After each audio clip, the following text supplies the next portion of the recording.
online, we've been joined by the National Publicity Secretary of the Opposition All People's Congress Party, Sidi Tunis. Sidi, good evening and welcome to AYV on Sunday. Good evening, Samuel. Thanks for having me online.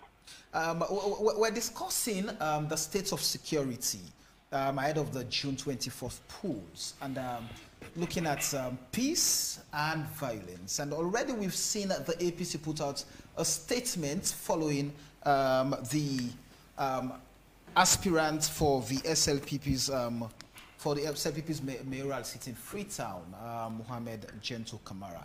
What would the APC speak to in terms of peace, in terms of security, and free and fair elections at this point?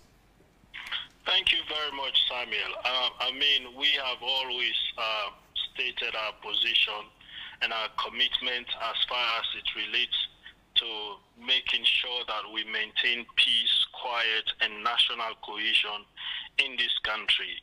Several efforts have been made by the PPRC and the UNDP to ensure that we have cross-party dialogue focusing on peace and national cohesion, and also having a sanitized campaign period as we get closer to the general elections in June. And we have made commitments towards that, and so far we have lived up to our commitments. It is, however, disturbing that we continue to see senior people, aspirants, officials of the Israeli People's Party continue to make insightful statements, divisive statements that have the potential to not only create tribal and religious tensions, but to even cause chaos that may probably be uncontrollable, along tribal and religious line. And the statements by Gento are the most offensive, most hateful, and most divisive statements I've heard from any aspiring candidate or even political party official for many, many, many years in this country. I mean, we have had issues, with tribal sentiments and tribal statements, but to, draw religion into it, something that we have enjoyed, the religious tolerance that we have enjoyed as a nation, for as long as this country has existed. I mean, it is unfortunate, it is troubling, especially when it was done in the house of worship, in a masjid, in the month of Ramadan, on the very first Friday in the holy month of Ramadan, a time when we should all be reflecting and praying for our country and praying for unity. I mean, it is unimaginable. It is something that is not only worth condemnation from all religious leaders, political leaders, civil society, media, but it is worth having serious action taken, because we cannot continue to condone such. Sidi, let me ask this question. So what is being seen across the divide, be it Red or be it SLPP, both parties, I mean, some members, very high-ranking members of these parties, have been accused of what you are accusing Gento of. What would be the pathway to having a national, a nation that speaks to peace, national cohesion, and tranquility as we head towards the June 24th polls? Because accusing Gento of making tribal and religious rhetorics that threaten the peace, there are concerns also of against members of the APC who had done that, who people said had created some serious concerns around the peace. Former mayor have mentioned that. So how do we deal with all of these now? I mean, this is where I always talk about the insincerity on the part of even us, the citizenry. I mean, you have to look at the gravity of the statements. The mayor said something about Bua this year, and we received condemnations from all over, from the Office of National Security, from the PPRC, from civil societies. And then we've had statements, even before Gento statements. We had statements from the First Lady, for example, telling people in the Eastern region not to allow APC to have offices in the East. We have statements from the President saying he cannot guarantee the security of every Sierra Leonean because he does not have enough police and military, so he's left the security of the people in the East in their own hands. They have the right to protect themselves. We've had all of these statements, and we've not had any condemnation. And now Gento's statement, and people are trying to justify his statements by bringing in statements that have been made previously. Look, I've always emphasized it. As long as we continue to think that when it is done by a certain set of people, it is okay, and when it is done by another set, it is not okay, we are never going to be able to solve these problems. We have to treat these problems with the seriousness they deserve, Samuel. We have the laws and the PPRC Act. The new acts are very clear as to, you know, the consequences that political parties are supposed to face when such hate speeches are made. And like I stated, the ONS and the PPRC have been calling us to meetings repeatedly the past 2 weeks just to address these issues. So if we continue to see statements being still made by people in governance and by people aspiring to hold positions as serious as the mayoral position of this city, the capital of Freetown, and then we're trying to justify, oh, that somebody has made it before, so it's okay, I don't think we'll get to the bottom of it, and I think it will only continue to create more tension. And the danger is, Samuel, I have never in my entire life practicing politics, I have never had any politician bring religion into our politics in the way I heard Gento do. You know, so that begs the question, Sidi. That begs the question. I mean, this gloomy picture you're painting of the statement of Gento, how worrisome and how threatening is it to the peace and tranquility of the nation?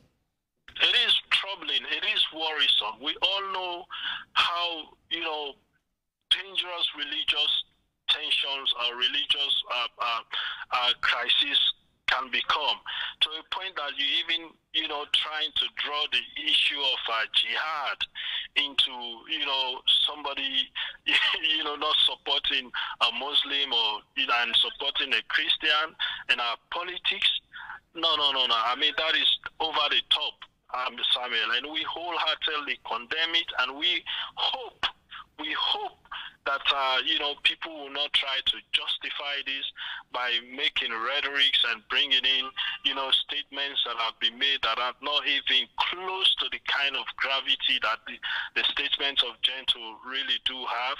And I really hope the institutions will treat this matter seriously, because if they don't, then it makes no sense for them to continue calling political parties, you know, to have dialogue or to even discuss peace and national cohesion. Because then, if the sincerity is lacking, what's the point of us continue to have such conversation?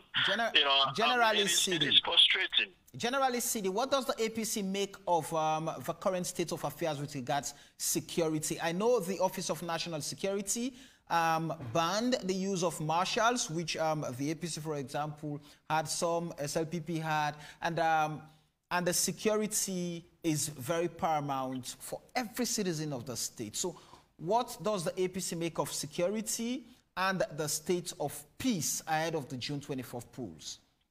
I mean, when you look at the chronology of events that have happened lately, from the tours of the president and his wife and the statements that they are making, like, for example, we in the APC stopped having marshals the moment the PPRC and ONS said we should not have marshals. We stopped long since. Of course, we have protocol officers, but no marshals.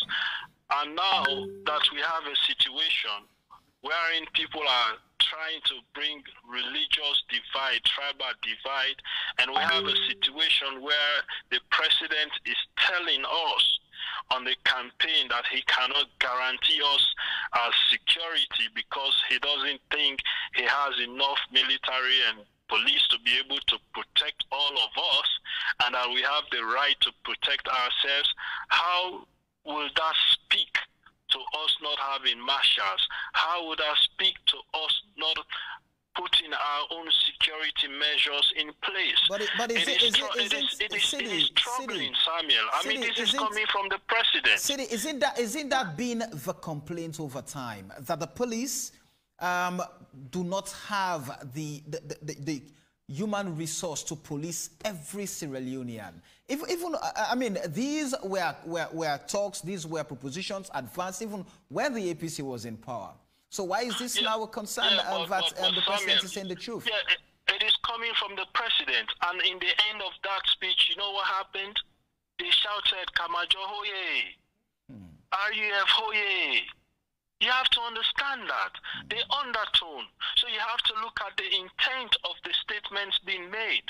So as somebody in opposition, your wife has said we should not be allowed to have offices in certain area because they think, you know, we are not supporting a certain tribe. And then you, my commander-in-chief, my president, the fountain of honor that is responsible for my security, saying you cannot guarantee me and that certain people have the right to protect themselves. And in the end, I hear people in your presence shouting Kamajo Hoye, when we know we no longer have Kamajos in this country. Come on, Samuel. How committed is the APC to peace, Sidi? Samuel, we have always been committed to peace, and we have demonstrated that in these 5 years of being in opposition. So many have happened to our party that if we were not committed to peace, this country would have been in chaos over and over again. But throughout the harassments, the intimidations, the torture that we have faced as a political party, that our membership, our people in our party have faced, we have remained calm, and we have kept our supporters calm. Even today, when we put out the press release on Gento's statement, we called on the nation to remain calm, to remain peaceful, and to be law-abiding, and that has always been our position. These are the things that we have always called for, and we remain committed to that. But what we will not also do is to allow our membership, our supporters, and the people of this country to be cowed into not taking part on the democratic process. We will not do that. We will not allow them to be intimidated. We will not allow them to be scared away from taking part in the democratic process. If the state cannot guarantee us our security, we'll have to ensure we put our own security measures in place to keep us safe, our membership safe, and our supporters safe. That I can guarantee you. What would, Sidi, before you leave us, would want you to send a message to your supporters, your sympathizers, people who are with the APC, to remain peaceful and calm in, as we head to the June polls? I am going beyond that. I'm speaking to this nation, those who love Sierra Leone, to know and understand that it is us who call for democracy. And our democracy is multi-party democracy, one that allows political parties to exist. And people, citizens who qualify under the Constitution have the right to contest for any position that they qualify for. Let us not allow desperate politicians to divide us along tribal lines, to divide us along religious lines. We are the most religious, tolerant country in the world, for which every other nation admires us for. We have intertribal relations. We have intertribal marriages. Even our settlements are intertribal. We have lived peacefully, side by side, along one another, getting along. So let us not allow desperate politicians who have no message of hope for us to divide us. For us in the APC, we will continue to call on this nation to remain calm and peaceful, to remain law-abiding, but to also be fearless in taking part in the democratic process. It is our right to support support who we want to support which political party we want to support, and to fully participate by voting in the leaders that we want to lead us. Let us not let anyone intimidate us into staying away. This country will go into a peaceful, free, fair, transparent elections, and we will ensure that the people of Sierra Leone elect the leaders that they want.